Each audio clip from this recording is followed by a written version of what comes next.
Do you know the book that reveals the secrets of life, that tells the words of God, that guides Arjun, that shows the path to salvation? Well, it is Srimad Bhagavad Gita. Good morning to everyone. My name is Bhanu Pratap Singh from class 10th A2. I am here to represent the topic Srimad Bhagavad Gita. Today, I have the privilege to delve into the profound teachings of the Bhagavad Gita, an ancient scripture that has transcended time and continues to guide humanity with its timeless wisdom. Composed thousands of years ago, the Bhagavad Gita serves as a beacon of light, offering insights into the nature of life, duty, and self realization. At the heart of the Bhagavad Gita is the conversation between Prince Arjun and Lord Krishna on the battlefield of Kurukshetra.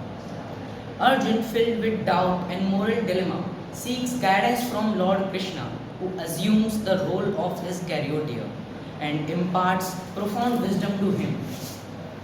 This conversation forms the essence of the Bhagavad Gita, encapsulating the eternal struggle between good and evil and the challenges that we face in our own lives.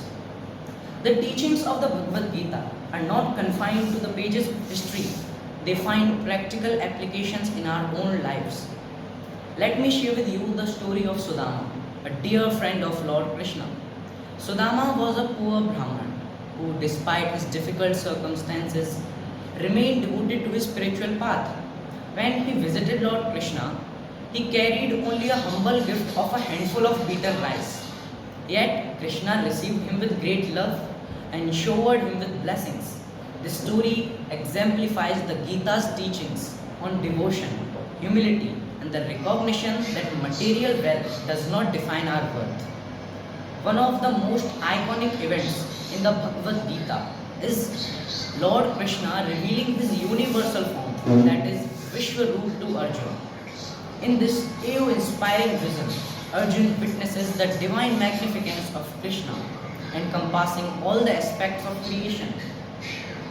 This event signifies the omnipresence and omnipotence of the divine, and it deepens Arjuna's understanding of Krishna's divine nature. The Bhagavad Gita addresses the fundamental questions of human existence. It explores the nature of the self, the purpose of life, and the path to spiritual enlightenment. It emphasizes the importance of performing or fulfilling one's duty, that is dharma, with sincerity and integrity regardless of the outcome. Lord Krishna encourages Arjuna to embrace his role as a warrior and fight for righteousness and without attachment to the results, teaching us the significance of detached action in our own lives. One of the central teachings of the Bhagavad Gita is the concept of yoga, which means union or connection.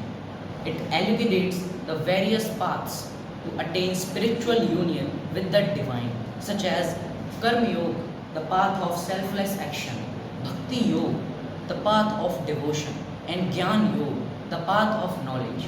The Gita teaches us that these paths are not mutually exclusive but rather complementary, allowing individuals to find their unique way towards self realization and inner peace. Did you know that Gita consists of 18 chapters and 700 verses? Each verse, known as a shlok, is packed with profound wisdom and insights. Its teachings have been studied by scholars, philosophers, and spiritual seekers for centuries. In fact, the Srimad Bhagavad Gita was written by Maharishi Vedyasji. The Bhagavad Gita is considered as a timeless scripture spoken by Lord Krishna to sun god Vivaswan at least 12 crore 4 lakh years ago and is revealed to humanity again when Lord Krishna spoke it to Arjuna on the battlefield of Kurukshetra over 5000 years ago.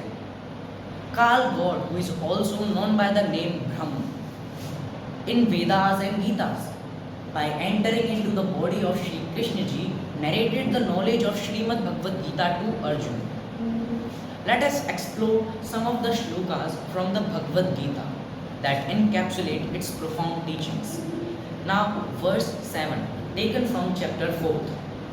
यदा यदा हि धर्मस्य ग्लानिर्भवति Bharat अभ्युत्थानमधर्मस्य तदात्मानं सृजाम्यहम्. Means, whenever there is a decline in righteousness and an increase in unrighteousness, O Arjun, I manifest myself on this earth. This verse reminds us that whenever there is a decline in righteousness and moral values, the divine manifests itself on the earth to restore balance and guide humanity back on the path of righteousness. Now, verse 47 taken from chapter 2. कर्मण्येवाधिकारस्ते मा फलेषु कदाचन मा कर्मफलहेतुर्भुर्मा ते सङ्गोस्त्वकर्मणि. Means, you have the right to perform your prescribed duties, but you are not entitled to the fruits of your actions. Never consider yourself the cause of the results of your activities and never be attached to not doing your duty. This verse emphasizes the importance of performing our duty without attachment to the outcomes. It teaches us to focus on our actions and responsibilities rather than being driven by the desire for specific results. Now, verse 48 taken from chapter 2. Yogastah kuru karmani sangam tyaktva dhananjaya siddha siddhyo samo bhutva samatvam yoga uchyate. Means, perform your duty equipoised, O Arjun, abandoning all the attachments to success or failure. Such equanimity is called yoga. This verse highlights the significance of maintaining equanimity and balance in our actions. Thank you.